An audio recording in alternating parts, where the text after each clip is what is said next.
এই চাকরি চুরির দায় এসএসসিকে তো নিতে হবে। এসএসসিকে চাকরি চুরির দায় নিয়ে সকল যোগ্যদের চাকরি শেখাতে হবে। রাজ্য সরকারকে এই দায় নিতে হবে, রাজ্যের মাননীয় মুখ্যমন্ত্রীকে এই দায় নিতে হবে। আমি বেঁচে থাকাকালীন যোগ্য প্রার্থীদের কারো চাকরি কেড়ে নিতে দেব না। It is my commitment.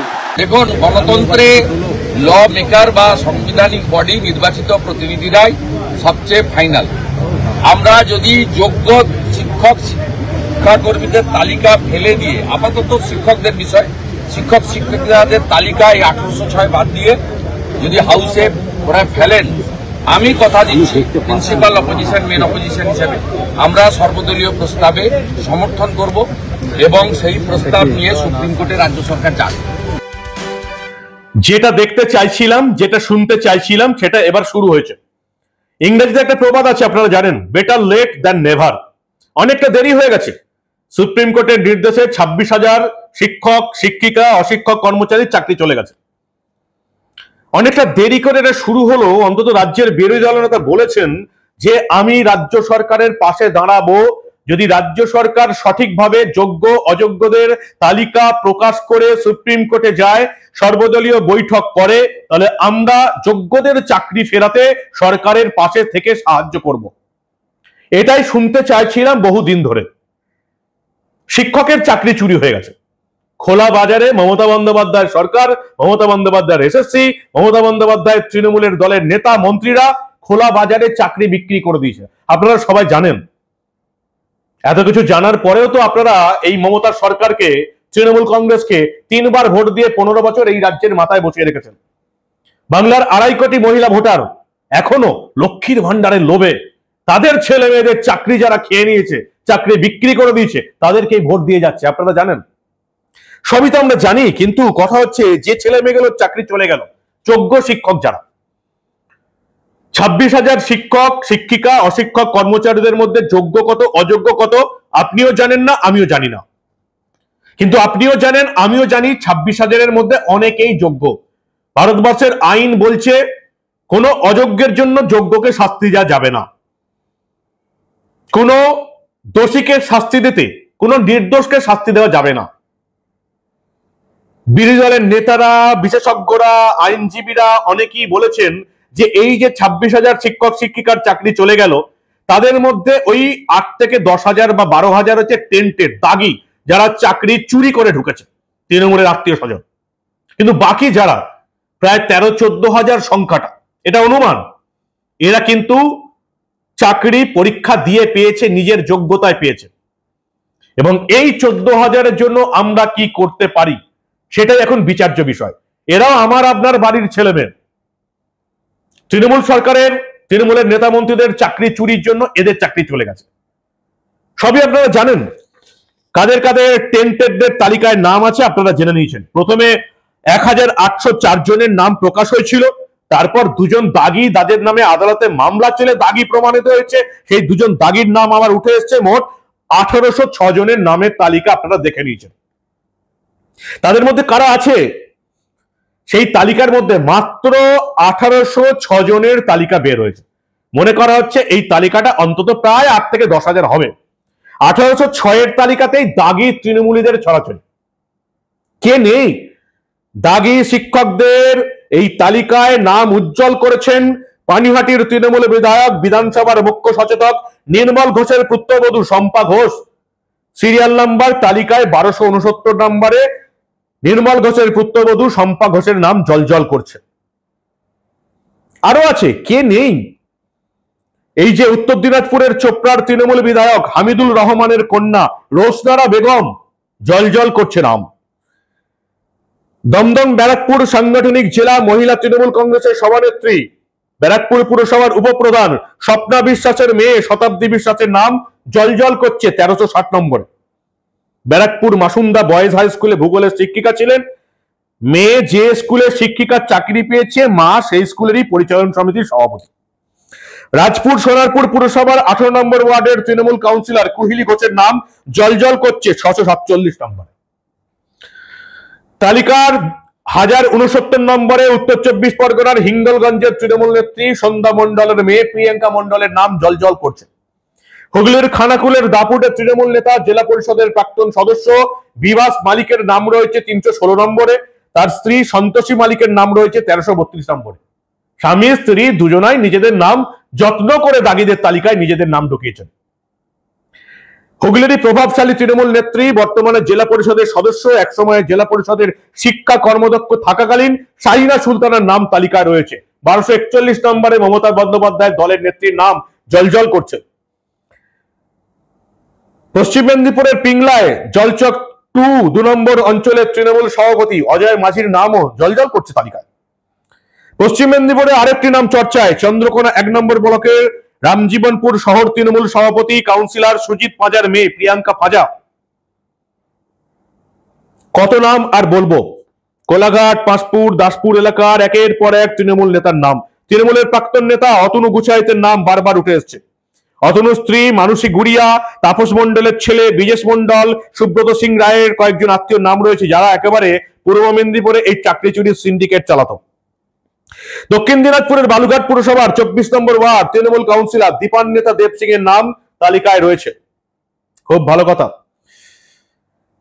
তবে এখনো বলছি, এই দাগি তৃণমূলীদের তালিকায় নাম থাকা সত্ত্বেও এটা বলবো, মমতা বন্দ্যোপাধ্যায়ের সরকার কিন্তু একেবারে ওপেন মার্কেটে শিক্ষকদের চাকরি বেচেছে। এবং সেজন্য এই তালিকায় যদি আপনারা দেখেন, তাহলে কিন্তু 2-3 জন বিজেপির নেতা নেত্রীর নামও বেরোবে, 4-5 জন কংগ্রেসের নেতা নেত্রী, সিপিএম নেতা নেত্রী, আইএসএফ এর নেতা নেত্রীর নামও বেরোবে। কেন বেরোবে?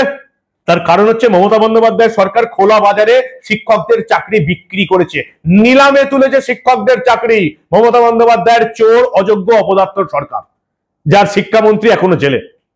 এবং শিক্ষামন্ত্রী রাজ্য মন্ত্রিসভার 2 নম্বর ব্যক্তি এবং রাজ্য মন্ত্রিসভার 1 নম্বর ব্যক্তি মমতা বন্দ্যোপাধ্যায়ের মাঝখান থেকে আরো একজন তৃণমূলের বড় কোনো নেতা প্রায় 3000 চাকরি বেচে দিয়ে 700 কোটি টাকা তুলে নিয়ে এখন প্রকাশ্যে মঞ্চে বড় বড় বাতেল্লা যাচ্ছে। তৃণমূলের সেই নেতার নাম কি? আপনারা যদি জানেন তাহলে কমেন্ট বক্সে জানাবেন। এবং তৃণমূলের আরেক নেতা, আঞ্চলিক তৃণমূলের সর্বভারতীয় সাধারণ সম্পাদক অভিষেক বন্দ্যোপাধ্যায়ের লিপস অ্যান্ড বাউন্স কোম্পানির 150 কোটি টাকার সম্পত্তি বাজেয়াপ্ত হয়েছে। পিএমএলএ মানি লন্ডারিং একটা একমাত্র নেতা গোটা ভারতবর্ষের মধ্যে অভিষেক বন্দ্যোপাধ্যায়, যাকে গ্রেপ্তার করা হয়নি তার সম্পত্তির টাকা বাজেয়াপ্ত করা সত্ত্বেও। কিন্তু এসব কথা তো আমরা জানি, কিন্তু আমরা যেটা এখন করতে পারি যে আমাদের এই যে ছেলে মেয়েগুলো যারা যোগ্য, তাদের জন্য আমরা কি করতে পারি। রাজ্যের বিরোধী দল নেতা শুভেন্দু অধিকারী বলছেন যে মমতা বন্দ্যোপাধ্যায়ের সরকার যদি টেন্টেড যোগ্য এবং অযোগ্যদের তালিকা প্রকাশ করে, সর্বদলীয় বৈঠক করে, যদি সুপ্রিম কোর্টে একেবারে তালিকা ফেলে দেয় এই যোগ্য অযোগ্য, তাহলে আমরা রাজ্য সরকারের পাশে আছি। বড় বক্তব্য, রাজ্যের বিরোধী দল নেতার বড় বক্তব্য, রাজ্য সরকারের পাশে থাকার বক্তব্য, মমতা বন্দ্যোপাধ্যায়ের সরকারের পাশে থাকার বক্তব্য। কেন? কারণ তিনিও চান, আমরাও চাই, আমাদের ঘরের যে সমস্ত ছেলে মেয়েগুলো যোগ্য চাকরি প্রার্থী, পরীক্ষা দিয়ে পাস করে নিজেদের যোগ্যতা দেখিয়ে যারা চাকরি পেয়েছে, তাদের চাকরি যাতে না যাক, এটা আমরা চাই। আমরা জানি মমতা বন্দ্যোপাধ্যায় সরকার চুরি করেছে, আমরা জানি তৃণমূলের নেতা নেত্রীরা যত পেরেছে নিজেদের আত্মীয় স্বজনের নাম এই দাগি তালিকায় ঢুকিয়ে দিয়েছে। আমরা জানি মমতা বন্দ্যোপাধ্যায়ের শিক্ষামন্ত্রী পার্থ চট্টোপাধ্যায় শিক্ষকদের চাকরি চুরি করেছে। আমরা জানি যে এই প্রাথমিক শিক্ষক নিয়োগ দুর্নীতির তালিকাতেও মমতা বন্দ্যোপাধ্যায়ের দলের প্রচুর লোকের নাম আছে। কিন্তু আমাদের এটা জানতে হবে, সেই সমস্ত যোগ্য চাকরি প্রার্থী আমাদের বাড়ির ছেলে মেয়েদের জানাতে হবে উপায়টা কি। 12,000, 14,000, 10,000 যোগ্য চাকরি প্রার্থীদের চাকরি ফিরিয়ে দেবার রাস্তাটা কি? বিরোধী দলনেতা যেটা বলছেন সেটা অসাধারণ বলেছেন। কি বলেছেন শুভেন্দু অধিকারী, শুনুন ভালো করে। আপনাদের কাছে কথা দিচ্ছি, অপোজিশন একটা চিঠি স্পিকারকে দিচ্ছেন যে সরকারকে অনুরোধ করুন যোগ্য শিক্ষক যারা আছেন অযোগ্য বাদ দিয়ে তাদের প্রত্যেকের চাকরি বহাল রাখার বিষয়ে। দেখুন, গণতন্ত্রে ল মেকার বা সাংবিধানিক বডি নির্বাচিত প্রতিনিধিরাই সবচেয়ে ফাইনাল। আমরা যদি যোগ্য শিক্ষাকর্মীদের তালিকা ফেলে দিয়ে আপাতত শিক্ষকদের বিষয়, শিক্ষকদের তালিকায় 1806 বাদ দিয়ে যদি হাউসে ওরা ফেলেন, আমি কথা দিচ্ছি প্রিন্সিপাল অপোজিশন, মেন অপোজিশন হিসেবে আমরা সর্বদলীয় প্রস্তাবে সমর্থন করব এবং সেই প্রস্তাব নিয়ে সুপ্রিম কোর্টে রাজ্য সরকার যাবে। যে পশ্চিমবঙ্গে একটা এক্সেপশন ঘটনা ঘটেছে, যোগ্য শিক্ষক শিক্ষিকাদের বাঁচানোর জন্য রাজনীতির রং ভুলে রাজনীতির ঊর্ধ্বে উঠে আজকে শাসক এবং বিরোধীরা যৌথভাবে এই 15,000 শিক্ষক শিক্ষিকার চাকরি বহালের পক্ষে সর্বসম্মত সিদ্ধান্ত বিধানসভা থেকে নিয়েছে। আমরা এটা তো এখানে বললাম, আগেও বলেছি। আমি একটা চিঠি চিফ সেক্রেটারিকে লিখছি মনোজ পন্তকে, আর উনি একটা চিঠি স্পিকারকে লিখছেন যাতে 4 তারিখে হাউসের মধ্যে 4 তারিখে শেষ দিন আধ ঘন্টার জন্য আনুক, কারণ এটা তো বিতর্কের বিষয় নয়। আপনি সুপ্রিম কোর্টের নির্দেশে অযোগ্য আউট করে দিয়েছেন 1806, অনেকেই বলছে ত্রুটিযুক্ত, আমাদেরও ধারণা ত্রুটিযুক্ত, ঠিক আছে, সে বিতর্কে আমরা যাব না। বাকিরা তো যোগ্য, পরিষ্কার হয়ে গেছে, তাদের চাকরি বহাল সরকারের অযোগ্যদের বাদ দিয়ে যোগ্য তালিকা নিয়ে সুপ্রিম কোর্টের কাছে হাত জোর করে যান, দিয়ে বলুন যে বাকিরা যোগ্য, আপনি তাদেরকে চাকরিতে বহাল রাখার অনুমতি দিন। তাদের বাদ দিয়ে বাকিদের জন্য পরীক্ষা করুন না, যদি ভ্যাকেন্সি থাকে, কোনো আপত্তি নেই। শুভেন্দু অধিকারী বলছেন রাজ্য সরকারের পাশে আমরা থাকবো, রাজ্য সরকার যোগ্য অযোগ্যদের তালিকার সামনে নিয়ে আসুন। সেই তালিকা কি সামনে আসবে? 1806 জনে কি টেন্টেড দাগি, এর বাইরে আর কোনো দাগি নেই? আজকে সুপ্রিম কোর্টে দাঁড়িয়ে এসএসসির আইনজীবীরা বলে দিয়েছেন যে এই 1806 জনই দাগি শিক্ষক, এর বেশি দাগি নেই। যারা এই মুহূর্তে কোর্টে লড়ছেন আইনজীবীরা, বিশেষজ্ঞ, তারা বলছেন এই 26,000-এর মধ্যে সংখ্যাটা হচ্ছে প্রায় 10-12,000। তাহলে বাকি 14,000 বা 12,000 বা 10,000 যোগ্য চাকরি প্রার্থী যারা, তাদের চাকরি ফিরিয়ে দেবার জন্য আমরা কি করতে পারি, এটাই এখন বিচার্য বিষয়।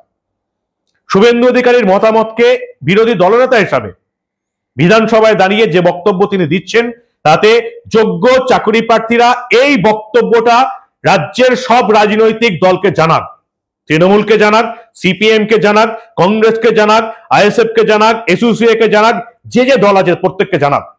এবং বিরোধী দলনেতার এই বক্তব্য যে রাজ্য সরকার এখনো আজকের দিনে দাঁড়িয়েও যোগ্য অযোগ্যদের তালিকা সুপ্রিম কোর্টে ফেলে দিক, তাদেরকে আমরা সমর্থন করব, কারণ আমরাও চাই যোগ্য চাকরি প্রার্থীরা নিজেদের চাকরি ফিরে পাক।